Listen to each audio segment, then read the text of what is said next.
Stock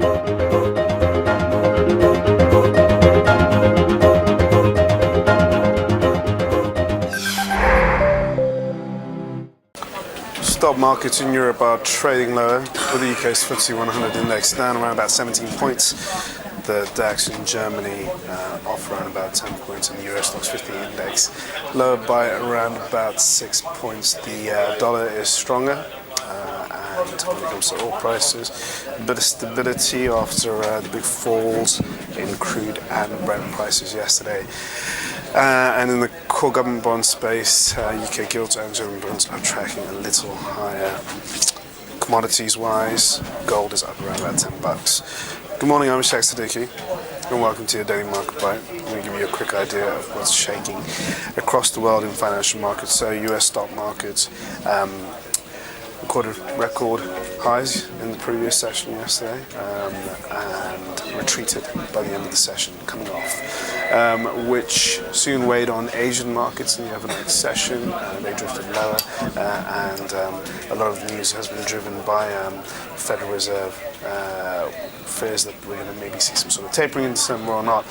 Moreover, the news coming out from Iran that it's signed an agreement with 6 world powers about putting a cap on its nuclear program in order for Iran to receive up to £4 billion worth of economic funding.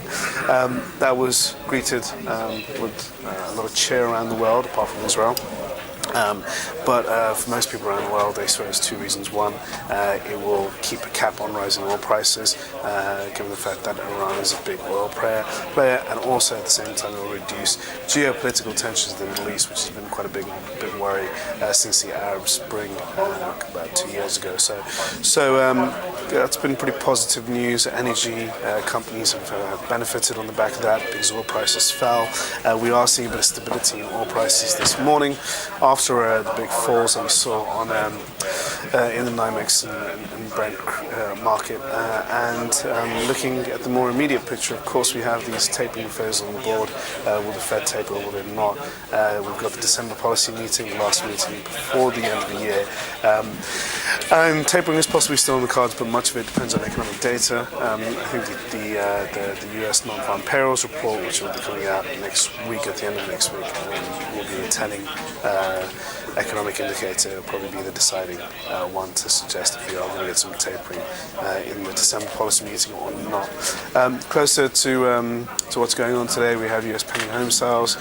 We also have the S&P case-shiller home price index and some consumer confidence out of the US. So big economic data points from the US should give us a better understanding of where the US economy is going.